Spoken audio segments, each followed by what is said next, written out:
Fala pessoal, vamos começar mais um conteúdo agora falando um pouquinho sobre a biomecânica lesional e o tratamento das lesões patelofemorais em atletas, especialmente aí os corredores de rua, né? São os mais suscetíveis ao desenvolvimento desse tipo de lesão. Vamos começar então a aula fazendo 5 perguntinhas básicas, né? Quais são as dúvidas que a gente tem diante disso? E eu já convido vocês aí para dar uma olhada nessas perguntas e tentarem responder, né, de forma individual.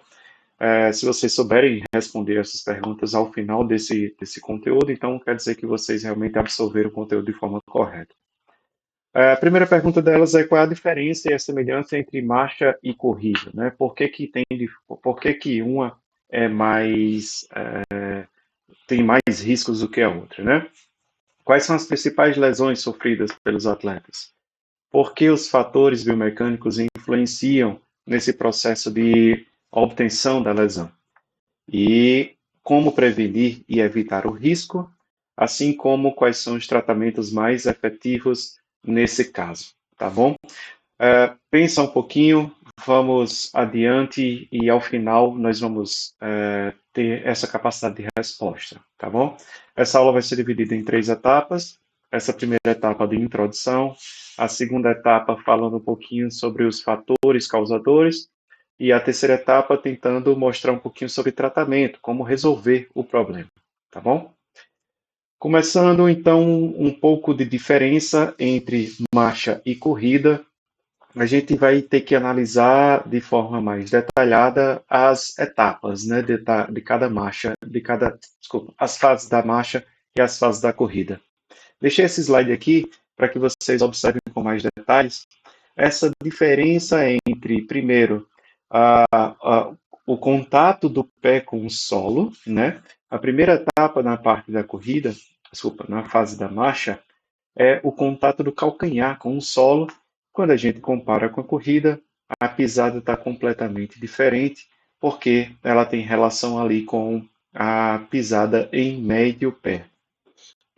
Na segunda etapa da marcha, a gente vai ver sempre o contato dos dois pés, uma fase de duplo contato dos pés com o solo, que é chamada de duplo apoio, enquanto que na corrida você vai ter uma fase ou duas fases chamada de voo ou de suspensão, ali correspondente a mais ou menos na metade da marcha, tá? Na metade da passada da corrida, na metade da passada da marcha.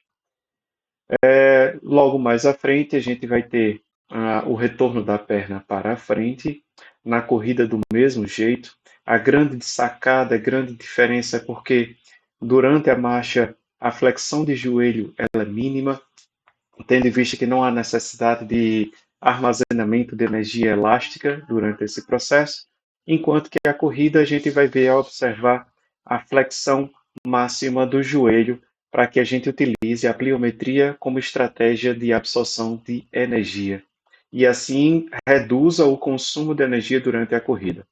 Finalizando novamente com a fase de apoio do calcanhar, colocação do calcanhar, enquanto que na corrida a gente passa pela fase de suspensão de novo e chega no apoio de médio pé. Então, calcânio, médio pé, flexão de joelho mínimo, flexão de joelho máximo na corrida, fase duplo apoio, fase de suspensão, né, sem os dois apoios dos pés no solo. Além disso, a gente observa a curva de movimento da bacia, a curva de movimento do quadril, que apresentam-se invertidas durante esse processo, tá? A fase de corrida de marcha, a gente vai ver a extensão total de joelho no apoio unipodal, enquanto que na fase da corrida, dificilmente a gente vai encontrar essa flexão máxima de joelho, tá? Essa extensão máxima de joelho, desculpa. Enfim, tem algumas pequenas diferenças, mas que elas são altamente significativas, especialmente num atleta. E pensando-se no maratonista, no meia maratona, imagina numa meia maratona de 21 quilômetros quantos passos são dados, né? Cerca de 19 mil a 20 mil passos são dados durante a corrida. Então, ela pode sim influenciar nesse processo. Uma pequena variação mecânica influencia significativamente o processo de obtenção e de proteção contra lesões. As fases da marcha, elas são divididas em duas, né? A biomecânica da marcha, a gente vai ver a primeira etapa, que é a etapa de apoio. Ela segue com cerca de 62% do tempo total de marcha. Vou aumentar o slide aqui para visualizar melhor. Segue com cerca de 62% da etapa da marcha, enquanto que a fase de balanço, que é a segunda fase, ela segue ali com 38% da fase da marcha. Né? Considerando isso, nós temos uma intersecção de cerca de 12% do valor, que é aquela fase de duplo apoio. Então, considerando isso, a gente tem uma fase de duplo apoio como duplo suporte, como sendo 12% do total da marcha. Coisa essa que a gente não vai encontrar na corrida, tá? A gente vai encontrar isso apenas na marcha. Durante esse processo de marcha, estruturas mecânicas do seu corpo, especialmente o joelho, tornozelo e quadril, sofrem com ações mecânicas, ações, como é que se diz, de absorção de impacto, de suporte de carga, de vetor resultante. Então, é pura física atuando nesse momento. E o que a gente vai observar, que através desse estudo, ele conseguiu ver a influência da marcha, né, da frequência da marcha, step rate, e também da distribuição de carga do quadríceps sobre a pressão de contato da cartilagem patelofemoral durante a corrida. O que você vai observar aqui é que durante a fase de contato inicial, só traduzindo essa imagem, quanto mais vermelho, maior será a pressão, quanto mais azul, menor será a pressão. Então, durante a fase da marcha de apoio inicial, você vai ter o mínimo de contato possível da patela contra o fêmur. À medida que essa fase vai passando, na fase de apoio unipodal e balanço da perna contralateral, a gente observa uma leve flexão de joelho, e quanto maior será essa flexão de joelho durante a corrida, a gente vai observar uma maior descarga de peso. Imagina um vetor descendo aqui, outro vetor subindo ali, causando um vetor resultante no sentido póstero anterior. Durante as fases de apoio unipodal, descarga de peso total numa perna só, que está ali entre 25% e 50% do tempo de marcha, você vai ter uma pressão muito exorbitante durante sobre a cartilagem patelofemoral. Então, o que isso corresponde para a gente? Isso quer dizer que quanto maior o impacto contra o solo, quanto maior a flexão de joelho exagerada, quanto maior a diferença de absorção de impacto do quadril, maior será a descarga de peso sobre a cartilagem patelofemoral. E quando eu falo isso, gente, eu vou falar com mais detalhes um pouquinho na frente, para poder entender melhor, mas é possível evitar esse risco, é possível evitar essa lesão, caso seja ajustada a mecânica corporal durante a realização da corrida. Tá? Isso, o papel do fisioterapeuta, o papel do profissional de educação física, do treinador, enfim. Trouxe essa imagem aqui, vista, achei na internet, enfim, procurei corrida de rua na internet e botei imagens no Google e encontrei essa imagenzinha, e essa imagem me mostra o momento de uma largada de uma corrida do trabalhador em 2001, né, na cidade de Manaus, e a gente observa o momento inicial, o momento crucial da alteração mecânica corporal dos atletas, né? Ou possíveis atletas, não sei. O que a gente vai observar nessa imagem aqui é uma presença de um varismo no joelho de perna de apoio, além de um deslocamento tanto dos ombros quanto do quadril para o mesmo sentido, né? Ao invés de estar acontecendo a dissociação pélvica de torções contrárias, esse atleta de amarelo ele acaba gerando rotações do ombro e quadril no mesmo sentido. Isso se dá porque, se vocês observarem aqui, 75% de inclinação pélvica, 75 graus de inclinação pélvica, de queda pélvica, provocada por uma fraqueza muscular do complexo posterolateral do quadril contralateral. Então, isso vai causar ali uma queda pélvica, gerando uma instabilidade do joelho e uma sobrecarga mecânica também sobre o corpo todo, quadril, coluna, enfim. Nessa outra imagem, a gente observa um pelotão de frente de uma corrida, talvez uma meia maratona, não sei, mas você observa a presença de dois quenianos ali na frente.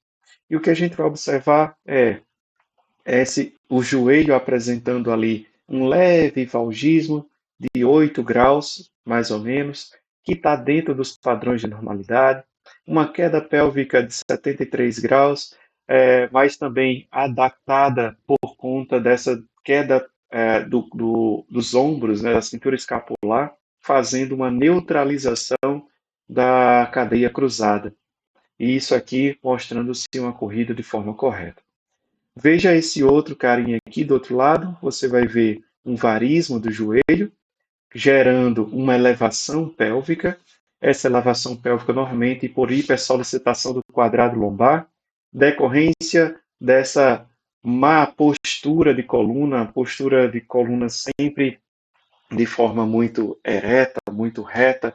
Isso vai provocar uma sobrecarga da musculatura paravertebral e também dos extensores da coluna, resultando ali num sofrimento, né, mecânico sobre o joelho, sobre o quadril, sobre a coluna lombar especialmente. Ainda nessa outra imagem, a gente observa agora um pelotão mais amador, né, de corrida, aparentemente mais amador, tendo em vista a variação de idade, misturando homens com mulheres, enfim, parece uma corrida improvisada por alguma instituição. E a gente observa nessa imagem agora alguns parâmetros que são bem legais. Veja esse carinha de branco aqui, ele apresentando uma flexão de pescoço, né, flexão cervical de aproximadamente 150 graus, no caso 30 graus, né? 30 graus de flexão anterior de cabeça. E esses 30 graus de flexão anterior de cabeça, a gente sabe que provoca sobrecarga nos paravertebrais, tanto da coluna cervical quanto da coluna torácica. Isso se dá muito e é muito comum nesses corredores amadores, porque eles têm muita ânsia de observar o tempo inteiro o que é que o relógio está mostrando para ele. Virou moda correr agora com o relógio frequencímetro no braço, virou moda você calcular quantos passos você deu, virou moda você verificar qual é a frequência cardíaca que você está apresentando. E isso aí está causando muita alteração mecânica, tanto de cervical quanto de coluna torácica.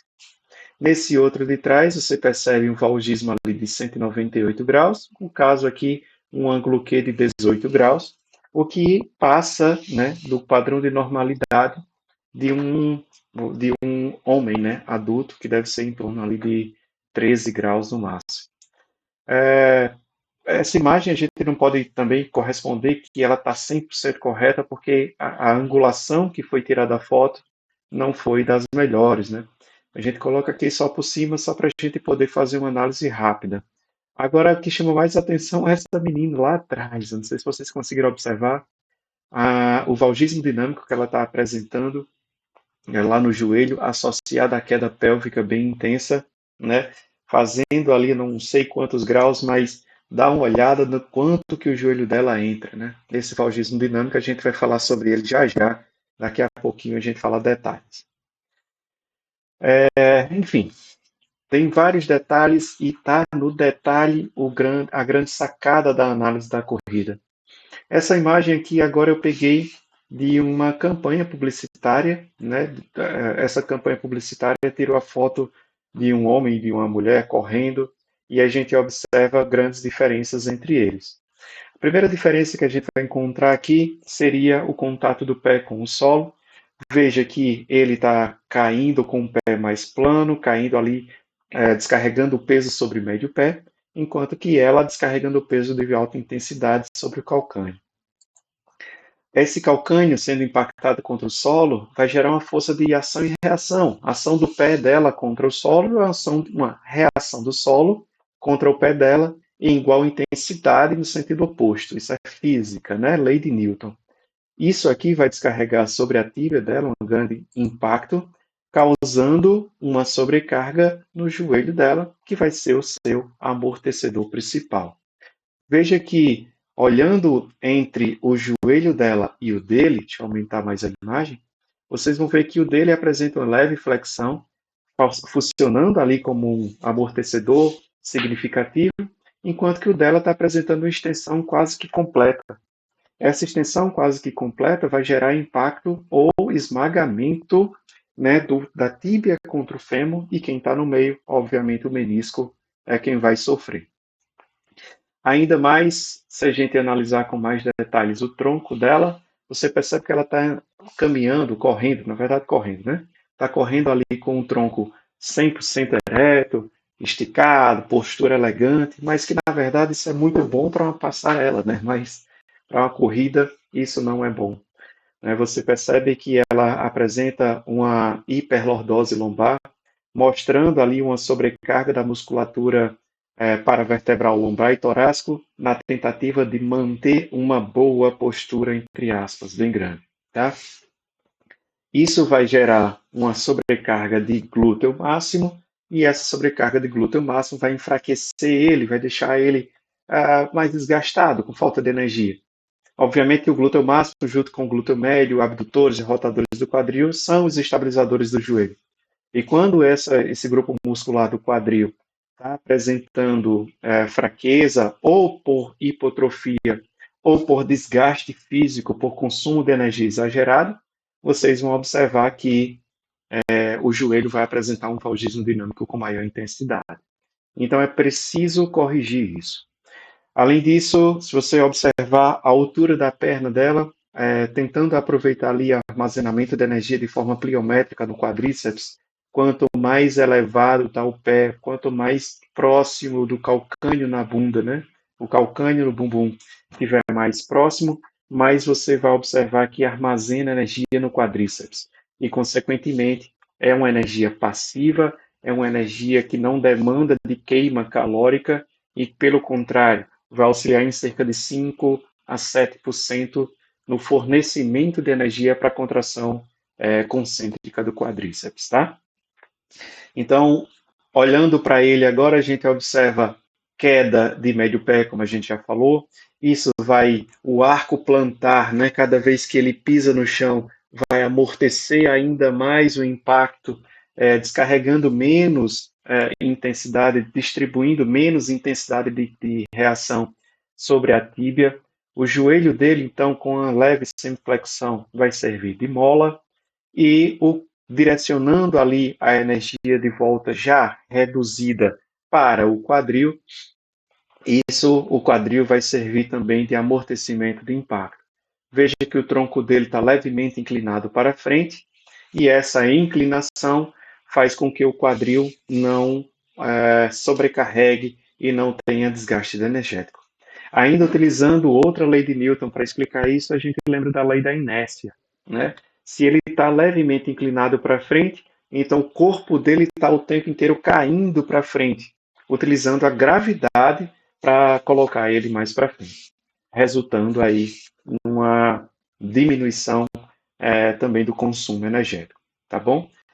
Isso tudo, minha gente, se dá por conta de se dá pesquisas, né, se desenvolvem através de uma palavrazinha que vocês podem encontrar isso na internet com facilidade, que é economia da corrida, tá bom? Enfim, o que a gente precisa ter em mente e memorizar é essa divisão, né, de fases de marcha, que existe diferença entre marcha e corrida, e que alguns detalhes, pequenos detalhes mecânicos, são de grande valia, de grande importância para a manutenção da saúde do atleta. Um detalhezinho que faltou comentar é que talvez alguém esteja perguntando aí, então, Eric, quer dizer que está errado pisar primeiro contato com o calcânio? Na verdade, se você olhar, o contato inicial do calcânio, ele se dá apenas na fase correta da marcha, né? Andar e o primeiro contato ser no calcânio, isso está correto. Mas correr, não. Correr não pode ser impactado contra o calcânio. Aí vocês podem voltar um pouquinho na física de novo e lembrar que pressão é igual a força sobre a área. A área de impacto contra o solo do calcânio ela é pequena e a área de impacto do médio pé contra o solo ela é mais ampla. E essa amplitude, a área de contato, ela é inversamente proporcional à pressão. Então, quanto menor a pressão, quanto menor a área de contato, maior será a pressão distribuída entre os ossos e as articulações. Então, se eu impacto contra o calcânio, a carga de pressão contra o meu joelho vai ser muito intensa. Já em consideração à marcha, não. Se você descarrega sobre o pé inteiro, você aumenta a área de contato, fazendo com que essa pressão ela seja amenizada. Então, esses padrões anormais é o que a gente deve observar na corrida. Esses padrões anormais é o que a gente deve observar no nosso atleta, no nosso paciente. É esse que a gente vai corrigir, né, durante o nosso tratamento, durante a nossa análise, né, biomecânica do atleta e, consequentemente, minimizar os riscos intensos sobre eles. Alguns padrões anormais vão causar diversas patologias. Dentre as 5 patologias principais que acometem um atleta de corrida, a gente tem aí a fascite plantar, o valgismo dinâmico, a síndrome da banda iliotibial, a síndrome da dor patelofemoral, que é também conhecida como condromalácia, condropatia, a síndrome da dor anterior do joelho, tem vários nomes para isso aí, e a síndrome do estresse tibial medial, que popularmente é conhecido ali como canelite, tá?